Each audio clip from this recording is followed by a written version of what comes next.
Puji Bapa Yahweh yang kudus. Shalom semuanya, selamat malam. Haleluya. Saya percaya kita semua bersuka cita pada malam hari ini, amin. Karena apa yang Tuhan lakukan bagi kita, saudara, semua pembukaan, semua firman, dan semua hal yang Tuhan singkapkan kepada kawanan kecil, itu akan memperlengkapi kita, saudara, di akhir zaman, untuk kita bisa, saudara, dipersiapkan untuk menjadi mempelai Yeshua HaMashiach. Seperti lagu yang kita nyanyikan tadi, saudara, ya, bahwa kita semua yang adalah mempelai sedang mempersiapkan diri untuk nanti ketika Yeshua HaMashiach sebagai mempelai pria itu datang, maka kita akan dibawa masuk di dalam pesta pernikahan anak domba Elohim. Haleluya. Saudara bersuka cita? Amin. Waktunya sangat singkat, saudara. Waktunya sangat-sangat singkat, saudara. Dan saya percaya pemberitaan firman ini semua saudara akan sampai terdengar sampai ke ujung-ujung bumi. Saya percaya itu. Untuk supaya saudara, setiap orang, setiap telinga boleh mendengar dan mempersiapkan diri. Karena saya percaya di luar sana, saudara, pasti ada orang-orang yang mau hidup di dalam kemurnian dan kebenaran. Pasti ada, saudara, golongan itu. Sekalipun kita nggak tahu mereka di mana. Nah, tapi bagian kita malam hari ini yang sudah saling mengenal, kita akan mempersiapkan diri. Nah, puji Bapa Yahweh yang kudus, kita sudah belajar, saudara, tentang meterai, sangkakala. Ada seperti jeda di sangkakala yang keenam. Ada seperti jeda di sangkakala ke-6 sebelum memasuki sangkakala ke-7, karena di situ ada berbicara tentang kedua saksi.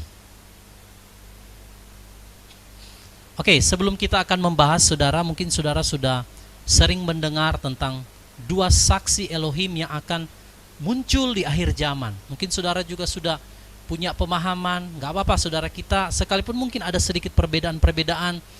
Namanya juga kitab Wahyu, itu adalah penafsiran, jadi belum tentu juga semua itu benar. Tetapi kita akan belajar sesuai dengan apa yang Tuhan ajarkan kepada kita untuk menjadi satu perbandingan, supaya kita bisa melihat apa yang sebenarnya Tuhan mau ajarkan. Tetapi sekali lagi saya ingatkan, saya tidak fokus kepada dua pribadi itu siapa, saudara, ya, walaupun nanti saya akan singgung.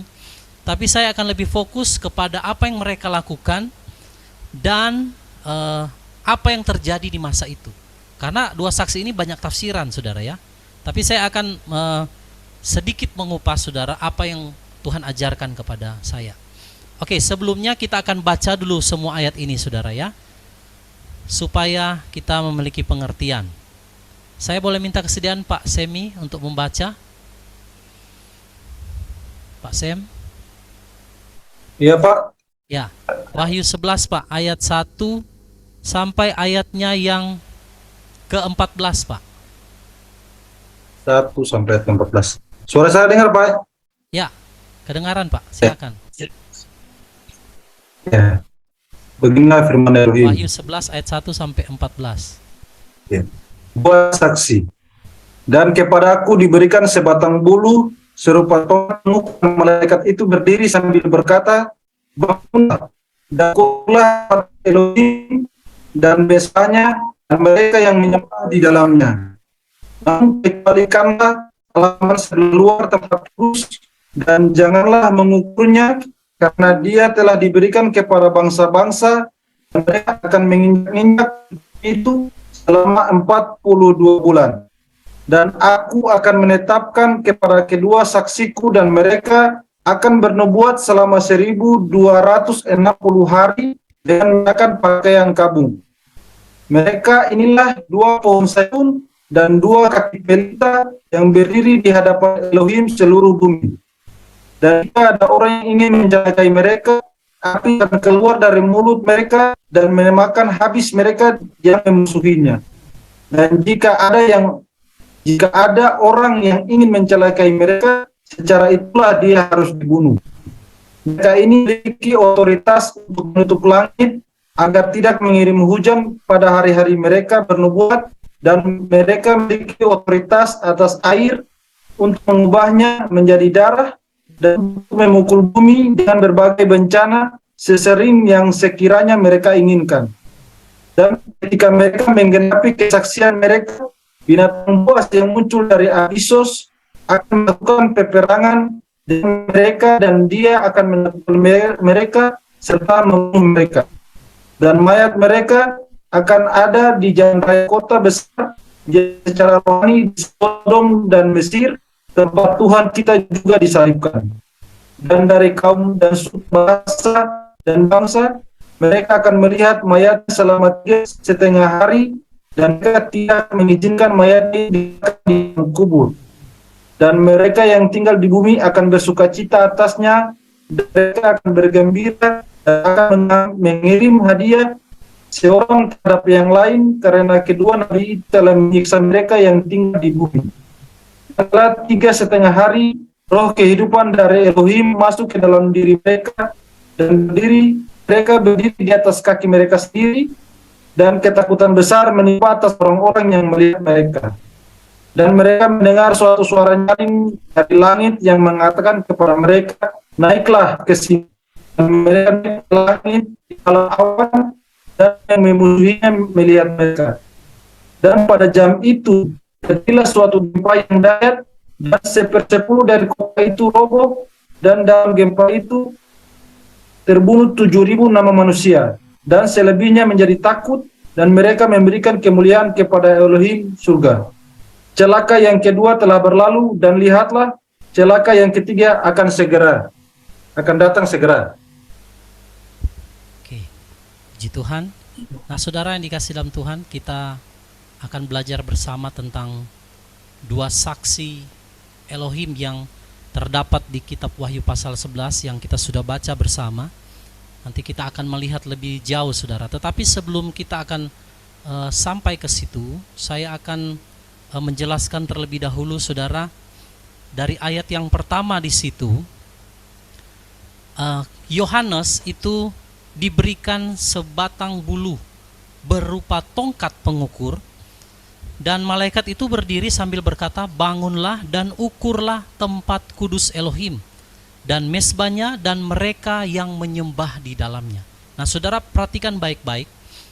Roh Kudus itu menuntun di waktu-waktu minggu yang sebelumnya kita sedang mempelajari, saudara, tentang apa?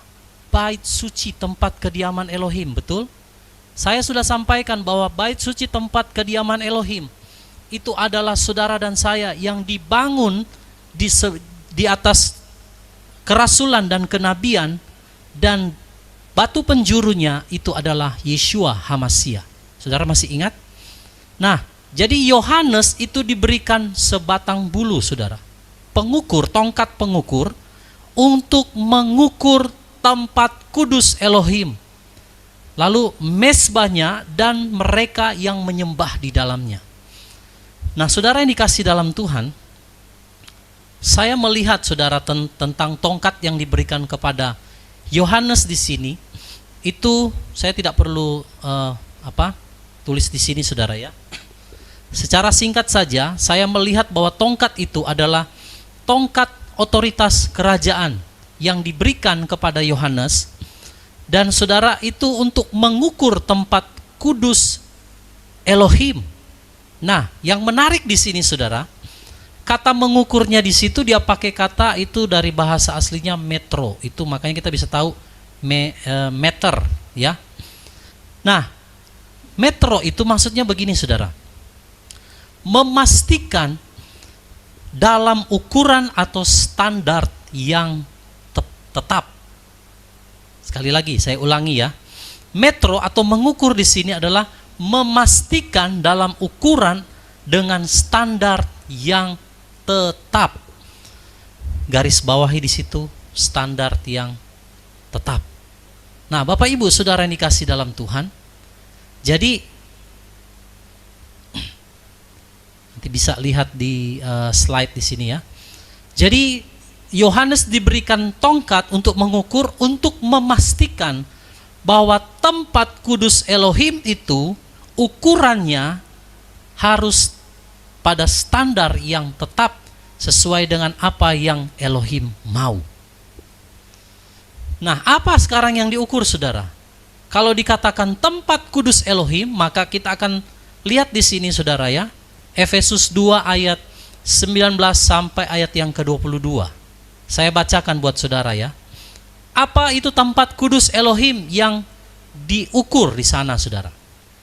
Tapi sebelum saya baca ayat ini, kita harus tahu pengertian tentang bait suci atau kemah suci. Ada ruang kudus, ada ruang maha kudus, ada bagian pelataran, ya. Nah, tempat kudus Elohim ini, saudara lihat Efesus 2 ayat 19 dan 22 ada di slide ya.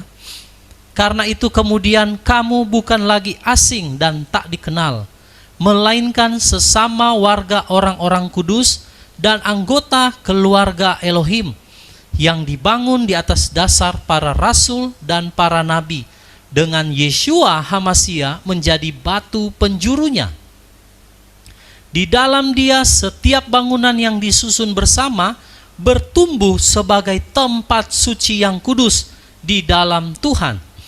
Di dalam Dia kamu juga dibangun bersama sebagai tempat kediaman Elohim dalam roh. Nah, saudara perhatikan bahwa Yohanes diberikan tongkat pengukur untuk mengukur, saudara, tempat kudus Elohim, yaitu gereja. Tapi perhatikan, saudara, di ayat 2 ditulis, kecualikanlah di bagian halaman yang luar. Kenapa, saudara?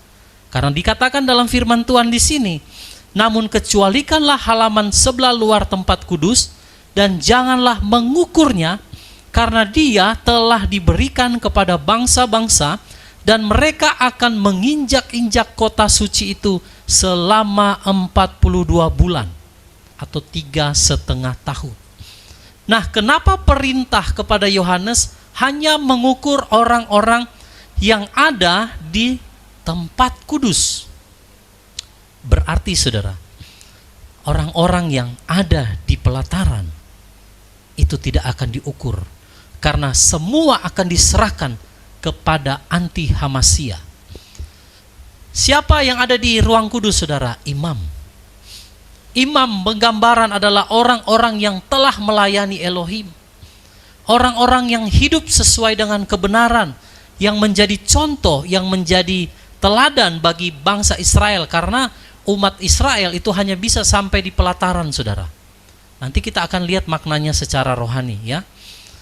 Nah, jadi saudara, yang pertama diukur di situ adalah tempat kudus Elohim, dan mengukur di situ untuk memastikan bahwa standar ukuran sesuai dengan apa yang Tuhan mau itu harus tetap, tidak ada yang berubah. Nah, dari sini saudara, saya dapat pengertian bahwa di dalam diri kita sebagai tempat kudusnya Tuhan, tempat roh Elohim berdiam, tidak boleh ada yang berubah, saudara. Dalam arti segala hal yang akan membuat kita berubah ketika diukur nanti, saudara. Dan Yohanes mengukur, diperintahkan oleh Tuhan untuk mengukur orang-orang atau tempat kediaman Elohim, tempat sucinya Elohim, yaitu saudara dan saya. Apakah ukurannya masih tetap atau sudah berubah? Nah, saudara perhatikan baik-baik. Di sini yang diukur itu adalah bait, yaitu tubuh kita. Amin, saudara. Tidak boleh ada perubahan di dalamnya. Harus standarnya tetap. Itu yang dikatakan dalam Wahyu 11 ayat 1. Berarti, saudara, tubuh kita, tempat bait sucinya Elohim ini tidak boleh diubah-ubah, saudara. Apa yang Tuhan telah meteraikan di dalam hidup kita itu tidak boleh diubah. Saya mau katakan, saudara, orang-orang yang menerima tanda binatang itu, mereka telah mengubah sesuatu di dalam tubuh yang adalah bait suci Elohim, sehingga ketika nanti diukur, saudara, mereka tidak akan mendapatkan standar tetap seperti yang Tuhan mau. Saudara bisa memahami? Orang ini adalah orang-orang yang menyembah Tuhan, saudara. Mereka adalah imam. Kita tidak berbicara orang yang di luar sana, saudara. Karena mereka ada di pelataran. Mereka akan menjadi bagian daripada anti Hamasyiah. Mereka akan diinjak-injak, firman Tuhan katakan. Tapi saya sedang berbicara tempat kudus Elohim, yang berbicara hamba-hamba Tuhan, yang berbicara umat Tuhan yang masuk ke dalam ruang kudus. Mereka akan dimetro, mereka akan diukur apakah takarannya tetap. Maka tubuh ini tidak bisa diubah-ubah, saudara. Di dalam firman Tuhan katakan, tidak tahukah bahwa tubuhmu adalah tempat Roh Kudus berdiam? Siapa yang membinasakan tempat kudusnya Tuhan akan dibinasakan oleh Dia. Nah, oleh karena itu, saudara, hidup kita, orang-orang yang beribadah kepada Tuhan, hari-hari ini sedang diukur. Orang boleh bisa, saudara, tetap melayani Tuhan. Orang bisa tetap dia mungkin memuji, menyembah Tuhan. Karena pujian penyembahan itu ada di ruang kudus. Tetapi apakah takaran yang Tuhan mau terhadap bait sucinya itu tetap atau sudah berubah? Maka saya mau pastikan malam hari ini, orang-orang yang menerima tanda, waktu diukur, saudara, mereka didapati ukurannya tidak tetap sesuai dengan apa yang Tuhan mau. Celaka, saudara. Perintahnya itu diukur kepada orang-orang yang ada di dalam ruang kudus. Jadi yang pertama itu ukurannya memang tubuh kita, saudara, yang diukur. Belum diukur yang lain, saudara. Ini baru yang diukur tubuh dulu. Jadi baru berbicara secara fisik. Karena tubuh kita adalah tempat kediaman Elohim, maka akan diukur apa ukurannya tetap di sana, apakah ada hal-hal yang berubah dari yang telah Elohim tetapkan, termasuk di dalamnya meterai nama Tuhan. Saudara bisa mengerti sampai di sini? Amin. Ya. Jadi hari-hari ini gereja kalau diukur, saudara, ya, ada yang sudah berubah. Tubuhnya. Kita belum berbicara kesetiaan, ketaatan, dan lain sebagainya. Ini baru berbicara secara fisik. Orang-orang yang telah mengubah apa yang Elohim telah tetapkan di dalam tubuhnya, yang adalah bait suci. Ketika diukur, maka dia tidak sesuai dengan apa yang Elohim mau. Dia akan dilemparkan ke dalam lautan api. Nah, saudara, lalu yang kedua, kita lanjut. Kalau yang pertama tadi yang diukur itu adalah tempat kudus Elohim, itu berbicara tubuh kita. Lalu yang kedua, mesbah atau altar. Nah, saudara, altar di sini berbicara tempat kita mempersembahkan korban. Altar itu berbicara tempat di mana kita mempersembahkan korban. Kalau bangsa Israel mempersembahkan korban di atas altar itu, saudara, mesbah. Nah, apa yang dimaksudkan dengan yang diukur altar atau mesbah? Kalau tadi tempatnya itu berbicara tubuh kita yang diukur, maka yang kedua, saudara, mesbah itu berbicara kesetiaan kita, ketaatan kita, dan kasih kita kepada Elohim itu akan diukur, saudara. Ada orang-orang yang tubuhnya tetap tidak menerima tanda, saudara. Waktu diukur tetap. Tetapi Tuhan mengukur bukan hanya itu saja. Mesbah, altar. Apakah mereka setia? Apakah mereka taat? Apakah mereka benar-benar mengasihi Elohim?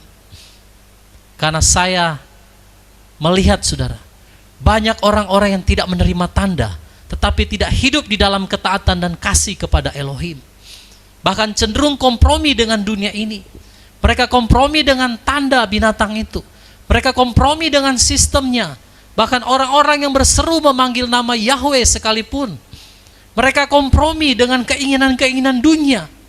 Itu sebabnya mesbah kita akan diukur, saudara. Ketaatanmu akan diukur, kesetiaanmu akan diukur, dan kasih kita kepada Elohim akan diukur. Karena tidak semua orang, saudara, yang menolak tanda binatang itu, yang benar-benar mengasihi dan taat kepada Elohim. Makanya perlu yang namanya diukur. Siap-siap, saudara. Ketaatan dan kasih serta kesetiaan kita itu akan diukur. Diukurnya lewat apa, saudara? Lewat segala hal yang menimpa kita. Apakah kita mau tetap menyembah Dia? Apakah ketika kita harus menderita, kita mau tetap taat, berdiam, tidak usah kemana-mana? Apakah kita mau tetap menderita sekalipun saudara, mungkin orang lain sudah pergi ke sana kemari saudara, sekalipun harus kompromi?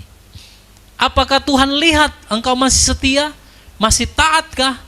Kasihmu kepada Elohim apakah masih tidak berubah? Itu yang sedang diukur hari-hari ini saudara. Jadi mari pastikan hidup kita saudara, ya. Nah ini mesbah ya. Mari kita lihat satu ayat dulu dalam Ibrani 3 ayat 4 sampai ayat yang ke-6. Saya akan bacakan buat saudara ya. Ibrani pasal 3 ayat 4 sampai 6, demikian firman Elohim. Sebab setiap rumah dibangun oleh seseorang, dan dia yang telah membangun segala sesuatu adalah Elohim. Dan Musa benar-benar setia di dalam seluruh baitnya seperti seorang pelayan, sebagai suatu kesaksian yang akan dipercakapkan. Tetapi Hamasia selaku putra atas baitnya, yang baitnya itu adalah kita, hanya apabila, nah saudara garis bawahi di situ, hanya apabila kita memegang teguh keyakinan dan kemegahan pengharapan itu sampai pada akhirnya. Saudara lihat, Musa dijadikan satu contoh bahwa dia didapati adalah seorang yang benar-benar setia sebagai seorang pelayan. Saudara mau setia seperti Musa, amin? Ya, Musa saudara benar-benar setia melakukan apa yang Elohim perintahkan. Waktu di Gunung Sinai, saudara, Musa diperintahkan membangun bait suci secara detail oleh Elohim, dan dia taat, dia setia, dia lakukan sampai akhir. Nah, Tuhan juga mau saudara dan saya setia sebagai pelayan-pelayan Elohim. Bukan hanya setia mempertahankan hidup kita dari segala tawaran dunia. Bukan hanya sampai di situ saudara. Tuhan mau kita tetap setia sebagai pelayan-pelayannya saudara. Supaya ketika mesbah, altar kita diukur, kesetiaan saudara diukur, ketaatan saudara dan saya, dan kasih kita kepada Elohim diukur. Dia mendapati saudara, kita semua sesuai dengan takaran dan ukuran yang Tuhan mau. Amin saudara. Saudara mau tetap setia? Saudara mau tetap taat? Saudara tetap mau mengasihi Tuhan? Saudara mau berkata apapun yang terjadi aku tetap mengasihi Tuhan? Saudara dengar semua berita sekarang ini saudara. Keadaan akan semakin dipersulit. Keadaan akan masuk di masa-masa yang sukar. Apakah kita tetap setia kepada Elohim? Saudara, saya diingatkan tentang Musa. Musa detailnya dia lakukan dengan taat dan setia. Tidak ada kompromi. Tidak ada sesuatu yang dia lakukan di luar daripada apa yang Elohim perintahkan. Jadi mari saya mau katakan, sekalipun di depan kita ada masa-masa yang sukar saudara, ada masa-masa yang sulit, dunia akan segera memasuki akhir daripada kehidupan umat manusia. Tetapi kita, Tuhan mau tetap bertahan di dalam ketaatan, kesetiaan, dan kasih kepada Elohim. Supaya ketika diukur, saudara dan saya didapati sesuai dengan takaran Tuhan. Yang mau katakan amin. Saudara boleh katakan, saya mau diukur Tuhan. Ya. Oke, puji Tuhan. Lalu yang ketiga, saudara ya. Apa yang diukur di situ? Mereka yang menyembah di dalamnya. Jadi yang pertama tadi itu tempat berbicara tubuh, yang kedua mesbah atau altar itu berbicara ketaatan, kasih, dan kesetiaan kita yang diukur. Lalu yang ketiga orang-orang yang beribadah di dalamnya. Di dalam apa? Bait suci. Karena bait suci itu juga sampai kepada pelataran, saudara. Nah, di pelataran itu, saudara, ada dua hal yang di pelataran itu ya. Ada mesbah korban di situ, korban bakaran, dan ada bejana pembasuhan. Saudara, ini ada pengertian secara rohaninya begini. Di pelataran itu berbicara mesbah korban bakaran dan bejana pembasuhan. Itu adalah orang-orang yang beribadah kepada Elohim, tetapi hanya sampai saudara dengan memberikan korban dan juga mengalami yang namanya pembasuhan lewat baptisan. Saya mau katakan saudara, di firman Tuhan katakan, di bagian pelataran ini diserahkan kepada anti Hamasia. Jadi kalau hidup kekristenan kita, hidup kita sebagai pengikut Yeshua Hamasia, hanya sampai kita hanya memberi korban, yang penting cukup kita sudah kasih persembahan, kita ibadah setiap minggu, ya setiap hari mungkin, atau mungkin kita sudah dibaptis oleh Elohim, ya, dibaptis dengan nama yang benar. Tetapi saudara, kalau kita tidak sampai di ruang kudus, seperti yang tadi diukur ketaatan, kasih, dan kesetiaannya, maka saudara, kita hanya menjadi orang-orang yang percaya kepada Elohim sampai di pelataran saja. Dan apa yang terjadi kepada orang-orang yang cuma sampai di bagian ini, saudara?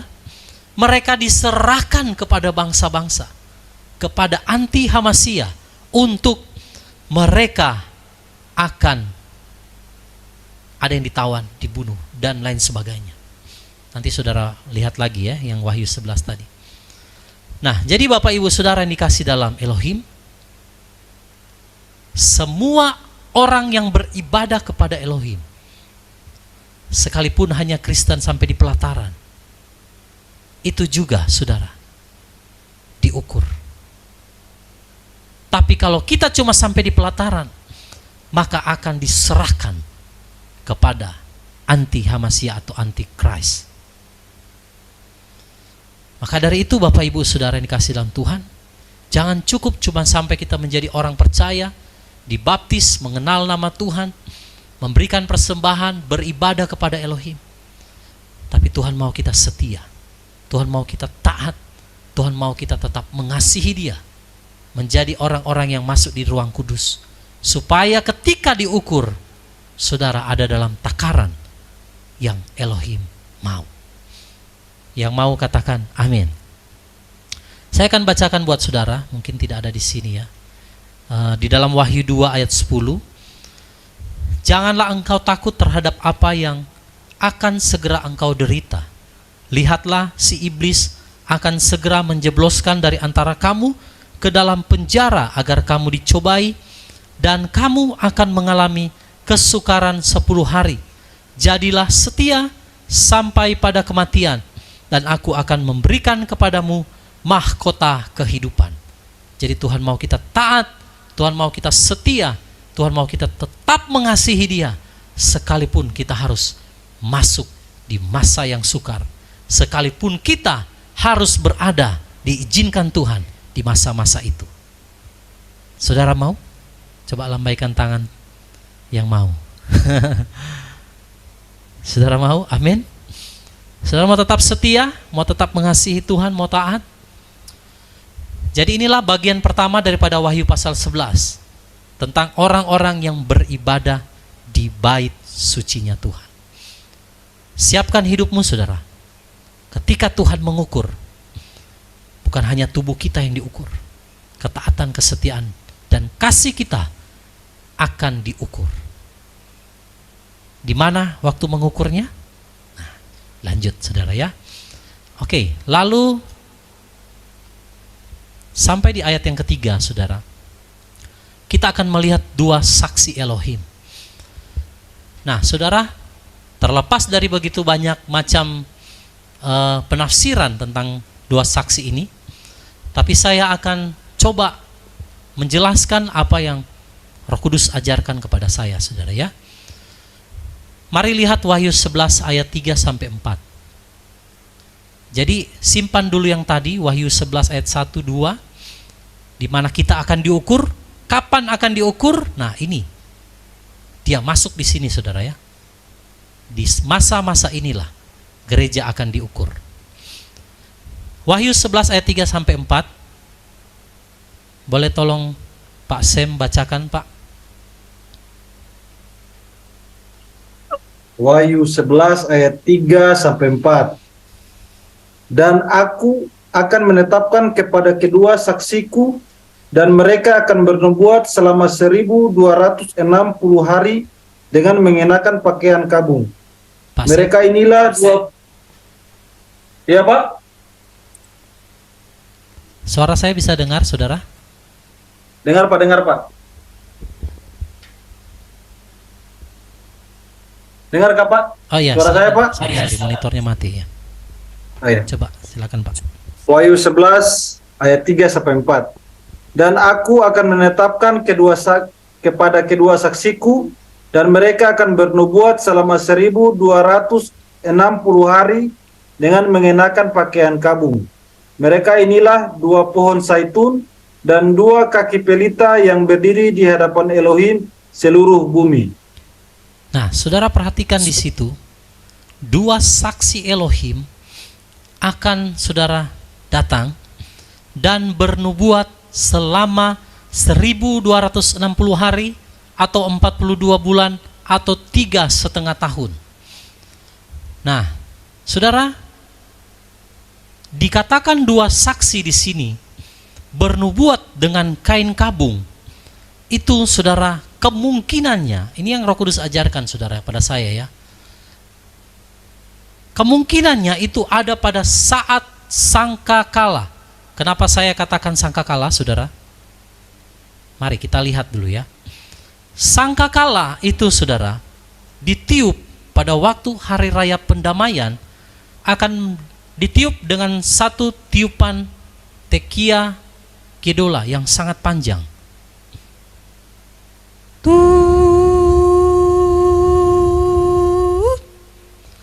Nah, waktu sangkakala ditiup dengan tiupan yang panjang itu, maka orang Israel di hari raya pendamaian akan merendahkan diri, bersujud, memohon pengampunan dari Tuhan.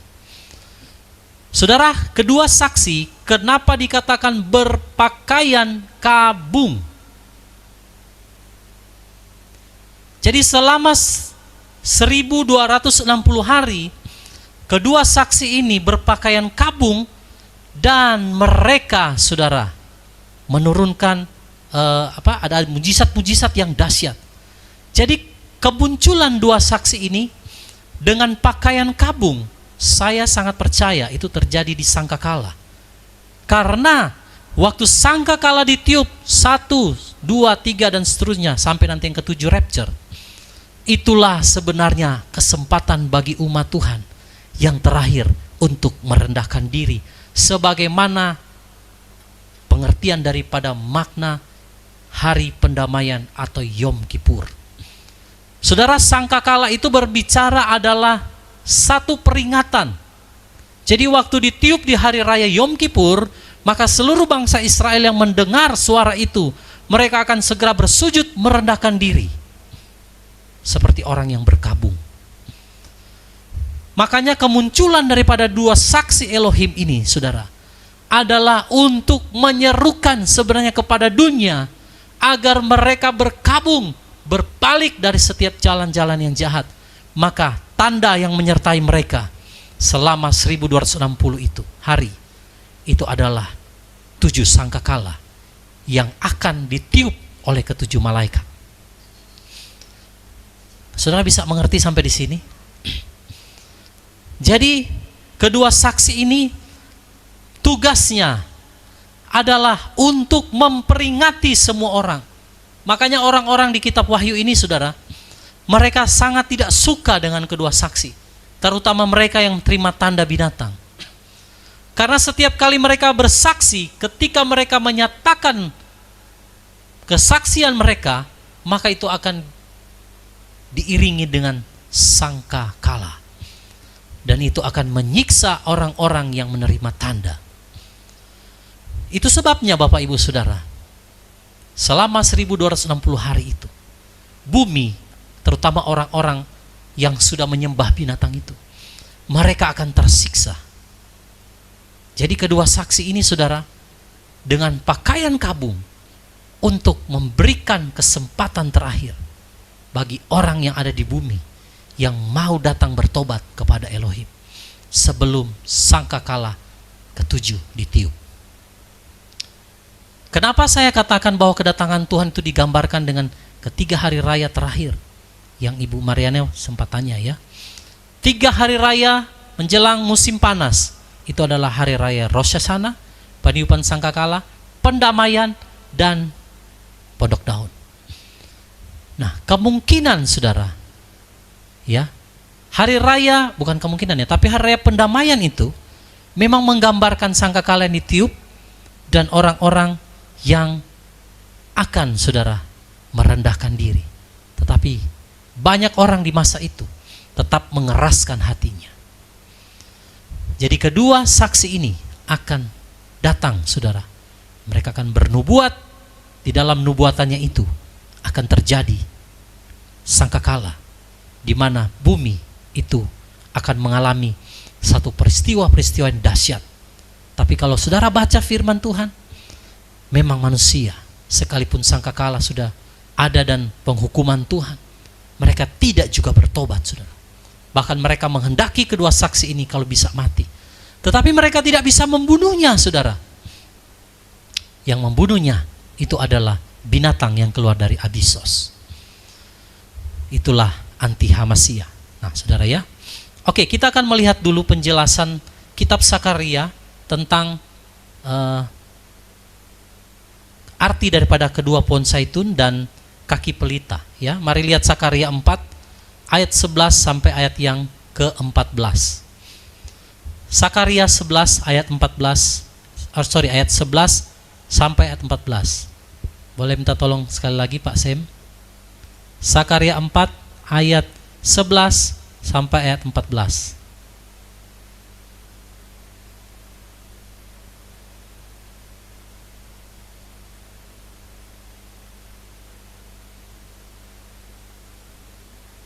Pak Semi?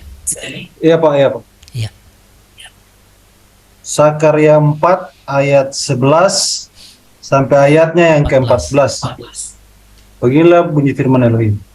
Kemudian aku melanjutkan dan berkata kepadanya, apakah arti kedua pohon zaitun ini yang di sisi kanan kaki pelita itu dan di sisi kirinya?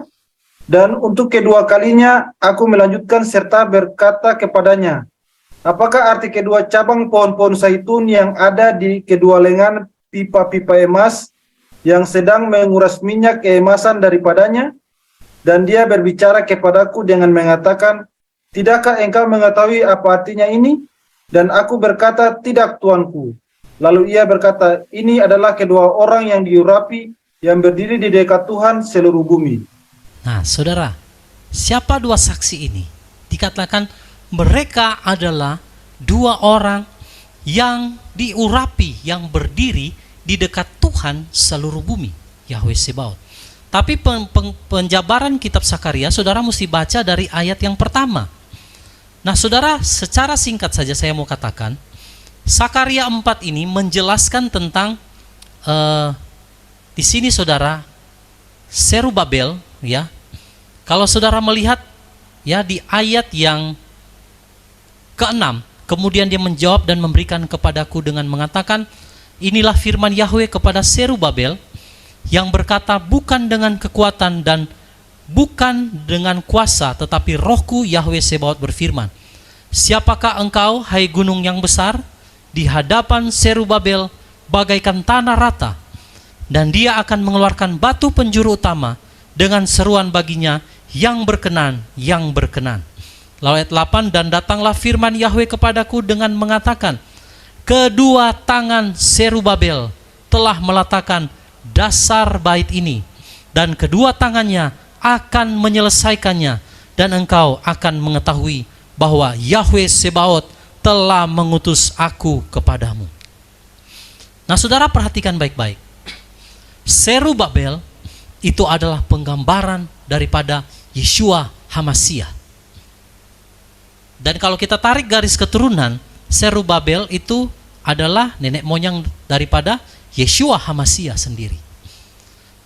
Dan dikatakan ayat yang ke-8, kedua tangan Zerubabel yang meletakkan dasar bait ini. Saya mau kasih penggambaran dulu bagi saudara begini. Saudara, bangsa Israel itu digambarkan dengan pohon zaitun, betul? Mereka itu pohon zaitun. Dan penggambaran daripada kaki Dian itu berbicara, kalau saudara lihat di kitab Wahyu, itu juga adalah gereja.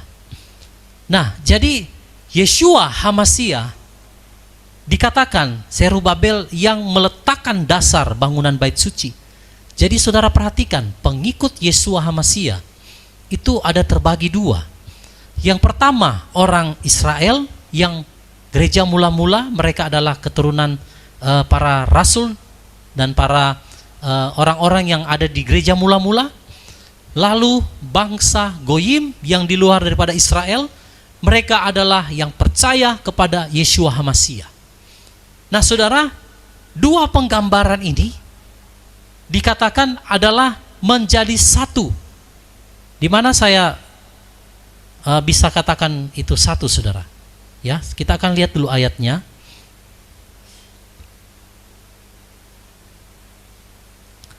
Galatia 3 ayat 26 sampai 29. Saya baca buat saudara ya.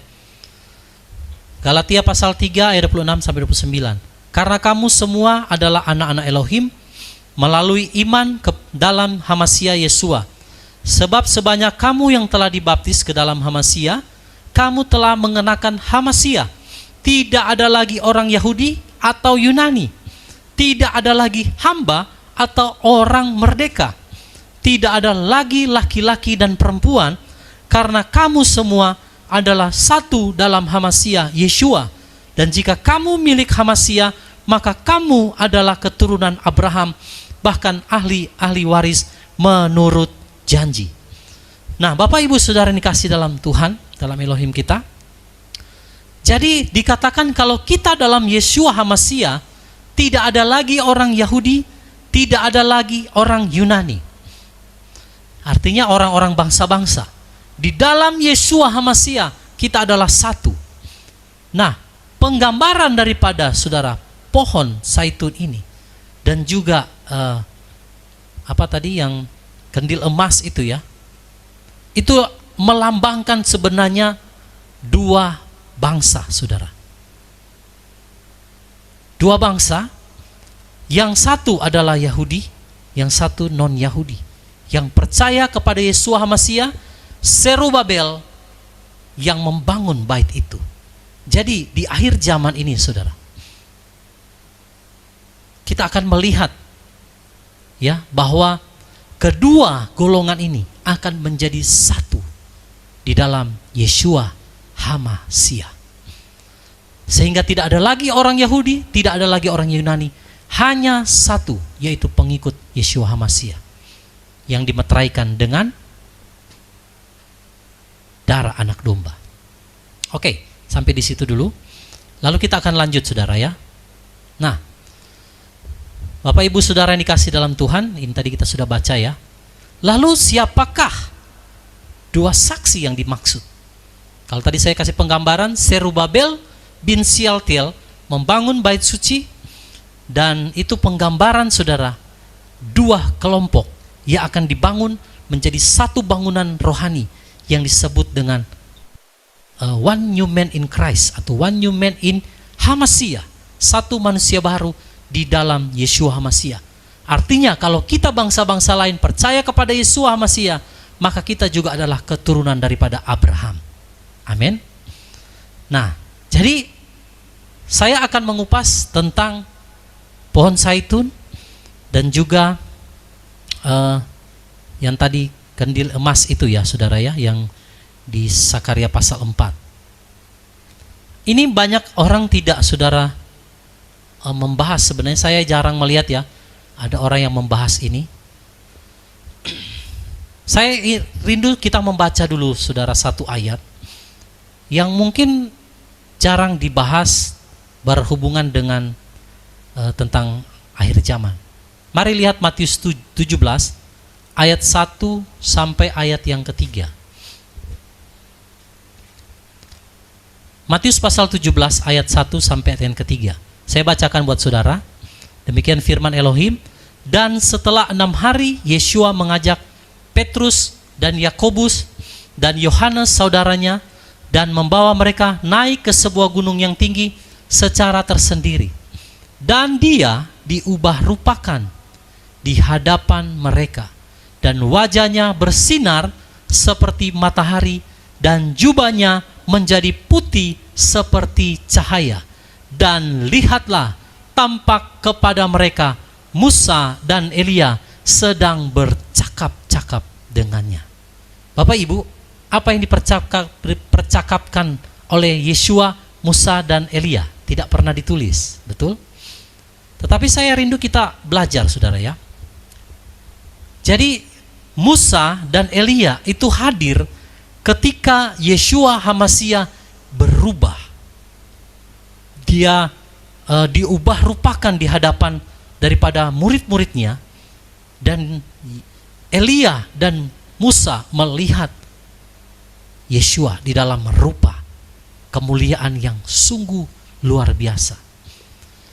Nah, Bapak Ibu Saudara dikasih dalam Tuhan, kembali lagi ke Sakaria ini, saya mau saudara tangkap ya. Pohon zaitun, lalu juga ada kaki Dian di situ. Kita akan lihat apa yang berkaitan dengan kedua orang ini, saudara ya, nanti. Jadi Yeshua HaMasyiah waktu diubah rupakan, yang menyaksikannya itu adalah Musa dan Elia. Nah, Bapak Ibu, tidak pernah ditulis dalam firman siapa dua orang yang berdiri, yang dikatakan diurapi, berdiri di hadapan Tuhan semesta alam. Itu sebabnya waktu murid-murid Tuhan disuruh bertanya, waktu itu ada murid Tuhan kan yang datang kepada Tuhan, ibunya ya, yang meminta, Tuhan, satu anakku di sebelah kiri, satu anakku di sebelah kanan. Tuhan bilang, siapa yang menentukan dia di kiri dan di kananku, itu adalah Bapa. Amin, saudara. Nah, jadi tidak pernah ditulis siapakah yang berdiri di hadapan Tuhan semesta alam. Tetapi dari peristiwa Matius 17, waktu Yeshua HaMasyiah berubah dalam kemuliaan, di situ ada Musa dan Elia, saudara.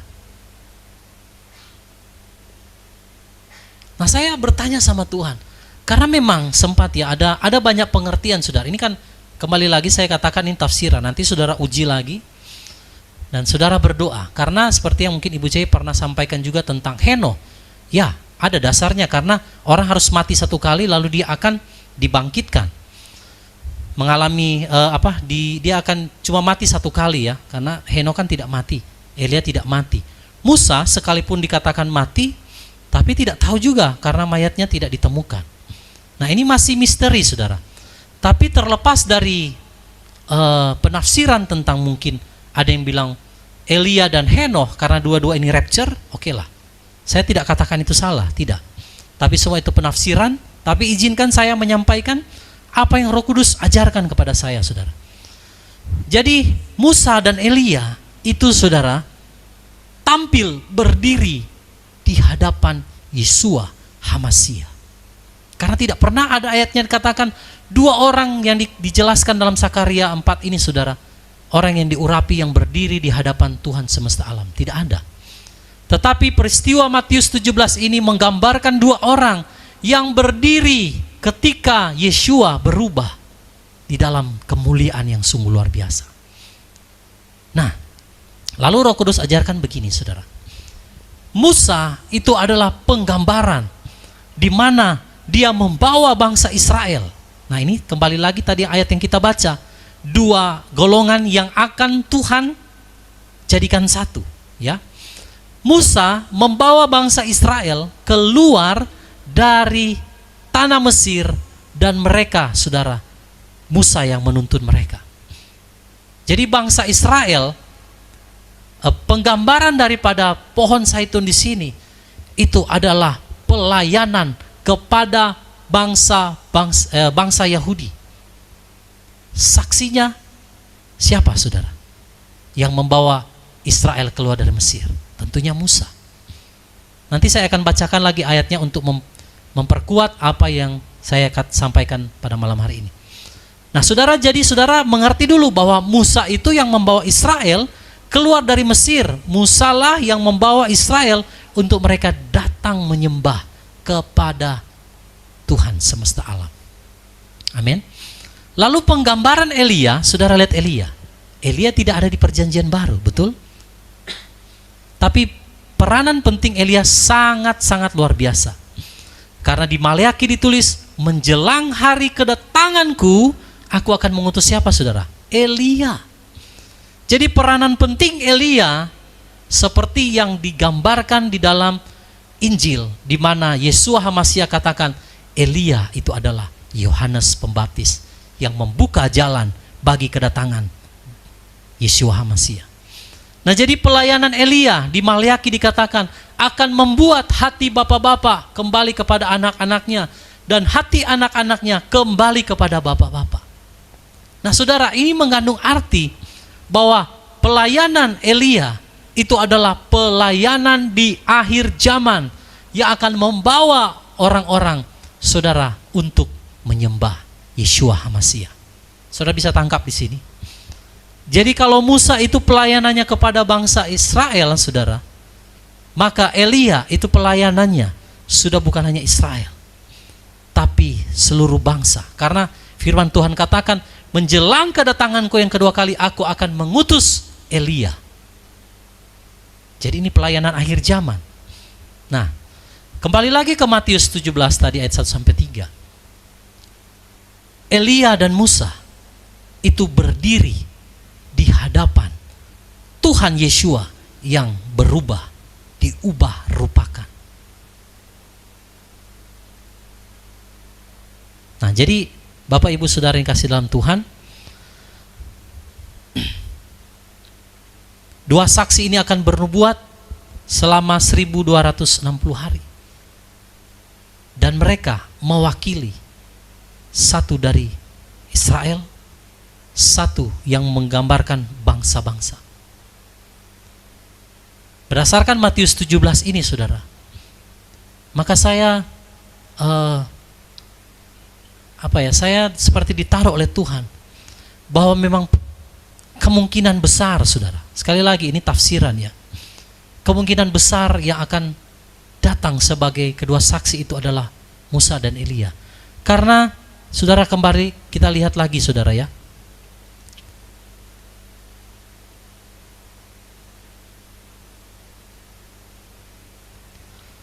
oke, Wahyu 11 ayat yang ke-6. Coba Pak Semi tolong bacakan kembali. Wahyu 11 ayat yang ke-6.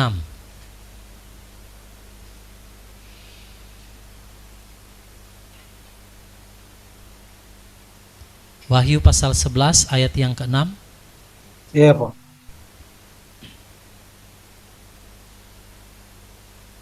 Biar ada jeda saudara ya. Tarik nafas dulu ya. Silakan Pak Semi kalau sudah ketemu. Wahyu yang 11 ayat yang ke-6. Beginilah bunyi firman Elohim. Mereka ini memiliki otoritas untuk menutup langit agar tidak mengirim hujan pada hari-hari mereka bernubuat, dan mereka memiliki otoritas atas air untuk mengubahnya menjadi darah dan untuk memukul bumi dengan berbagai bencana sesering yang sekiranya mereka inginkan. Nah, saudara lihat, salah satu ciri daripada mujizat yang mereka lakukan dua saksi ini adalah, yang pertama adalah otoritas menutup langit. Seperti yang saudara tahu kalau kita baca di Raja-Raja saudara ya, itu yang bisa menutup langit itu hanyalah Elia. Dia berdoa 3,5 tahun saudara. Itu Israel tidak ada hujan. Lalu dia berdoa lagi, hujan turun. Nah, otoritas untuk mengubah air menjadi darah itu ada pada Musa. Kalau saudara lihat daripada tulah yang Tuhan lakukan di Mesir. Ya. Nah, jadi bencana yang mereka lakukan saudara, atau setiap mujizat yang mereka lakukan itu berkaitan dengan ketujuh sangkakala. Makanya mereka datang dengan pakaian kabung, dan nubuatan mereka itu disertai dengan tiupan sangkakala untuk memberi peringatan terakhir kepada seluruh bumi untuk bertobat dari dosa-dosa mereka. Itulah makna daripada dua saksi yang mengenakan kain kabung dan bernubuat selama 3,5 masa. Jadi kembali lagi saudara, terlepas dari begitu banyak macam penafsiran, ya, Roh Kudus mengarahkan hati saya untuk melihat Matius 17 ini. Dan itu kembali diteguhkan dalam Wahyu 11 ayat 6, di mana otoritas dan kuasa dari kedua saksi ini, saudara, mereka melambangkan Elia dan Musa. Ya, ini ayat-ayatnya sudah terlewat saudara ya, tadi kita sudah baca. Oke. Nah, jadi mereka ini punya otoritas untuk menutup langit sehingga tidak ada hujan, lalu mereka bisa mengubah air menjadi darah. Bukankah semua ini ada di dalam sangkakala, saudara? Betul? Dan bencana-bencana, nah, sesering yang mereka inginkan. Nah, lalu kalau ada orang datang mau menyakiti mereka, dikatakan keluarlah api dari mulut mereka untuk membakar orang-orang yang mau menyakiti mereka. Jadi tidak ada yang bisa mengalahkan kedua saksi ini. Otoritas dan kuasa Tuhan berikan kepada mereka. Dan saya percaya kedua saksi ini akan mendampingi orang benar, orang percaya di akhir zaman selama 3,5 masa. Kemungkinan saudara, 3,5 masa terakhir itu akan dimulai dengan sangkakala. Ini perkiraan saya saudara ya. Kalau dia kan 1 kali 7 masa, kemungkinan 3,5 masa yang pertama itu mungkin saudara, itu adalah meterai. Dan yang terakhir ini sebelum nanti 7 cawan dicurahkan, 1260 hari inilah masa di mana dua saksi itu akan bernubuat dan sangkakala akan ditiup saudara. Ya. Lalu lanjut saudara ya. Apa yang terjadi kepada dua saksi ini? Mari kita lihat Wahyu 11 ayat 7 dan 8. Silakan Pak Semi, tolong bacakan lagi kembali Pak. Lanjut ayat 7 dan 8 Pak. Wahyu 11 ayat 7 dan 8. Dan ketika mereka menggenapi kesaksian mereka, binatang buas yang muncul dari Abisos akan melakukan peperangan dengan mereka, dan dia akan menaklukkan mereka serta membunuh mereka. Dan mayat mereka akan ada di jalan raya kota besar yang secara rohani disebut Sodom dan Mesir, tempat Tuhan juga disalibkan. Ya, saudara perhatikan baik-baik Wahyu 11 ayat 7 ini ya. Dua saksi ini tidak bisa dikalahkan. Yang mengalahkan dia itu adalah Antihamasia. Saya baca dulu ayatnya, Daniel 7 ayat yang ke-7 dan ayat 21 ya. Saudara simak saja. Dan setelah itu aku melihat dalam penglihatan malam, dan tampaklah binatang yang keempat itu, yang menakutkan dan mengerikan dan sangat kuat, dan dia mempunyai gigi besi yang besar. Ia melahap dan meremukan serta menginjak-injak apa yang tertinggal dengan kakinya. Dia berbeda dengan semua binatang yang terdahulu, dan dia mempunyai 10 tanduk. Aku melihat tanduk itu mengadakan perang melawan orang-orang kudus dan menguasai mereka. Kembali lagi ke Wahyu 11 tadi. Saudara, kedua saksi ini akan mendampingi orang-orang kudus ketika mereka berperang dengan sang binatang itu. Maka saya tanya saudara, orang kudus masih ada nggak di zaman ini?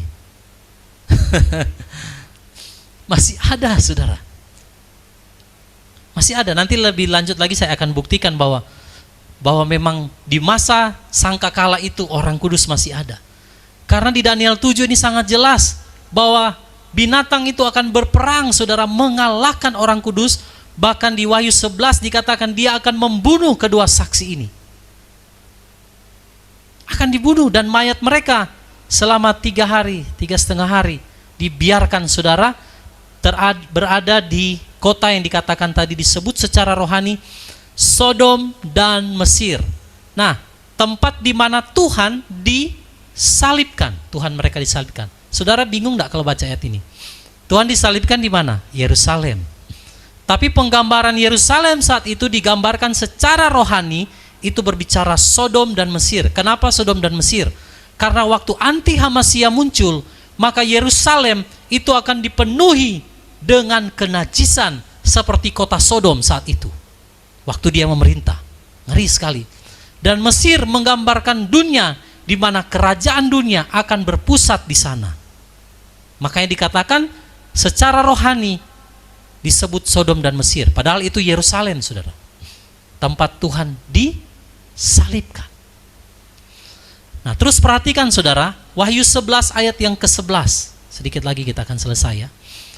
Setelah 3,5 hari, roh kehidupan dari Elohim masuk di dalam diri mereka. Dan mereka berdiri di atas kaki mereka sendiri dan ketakutan besar menimpa orang-orang yang melihat mereka. Dan mereka mendengar suatu suara nyaring dari langit yang mengatakan kepada mereka, naiklah ke sini, dan mereka naik ke langit di dalam awan, dan yang memusuhinya melihat mereka. Saudara, dikatakan setelah masa nubuatnya selesai, berarti genap apa yang dituliskan 1260 hari itu, maka saudara, mereka akan dibunuh oleh binatang itu. Jadi kesaksian mereka selesai, maka saudara akan lihat ada jeda setelah 2 saksi ini diangkat, maka kita akan langsung masuk ke sangkakala yang ke-7. Jadi saudara, kemungkinan kalau kita kan tadi sampai di ayat berapa tadi itu? Ayat 14 ya. Nah, ayat selanjutnya itu sebenarnya berbicara sangkakala ke-7, waktu kedua saksi ini akan diangkat. Nah, jadi begini saudara. Waktu 3,5 hari mereka mati, saudara.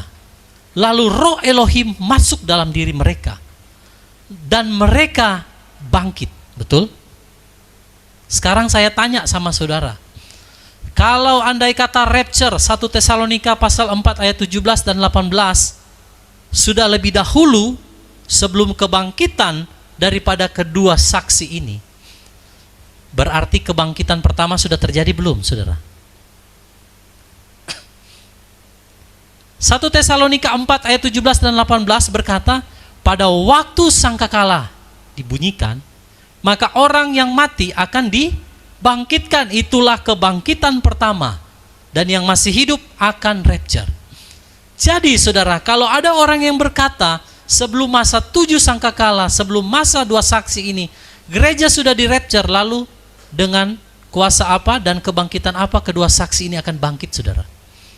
Berarti ada kebangkitan kedua dan ketiga. Sedangkan kebangkitan kedua itu nanti ada di kerajaan 1000 tahun selesai, yaitu orang-orang yang mati tidak dalam Tuhan yang akan dihakimi. Itulah kebangkitan kedua.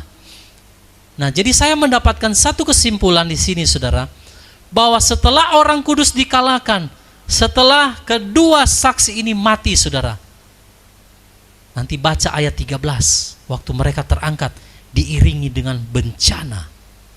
Itulah sangkakala terakhir.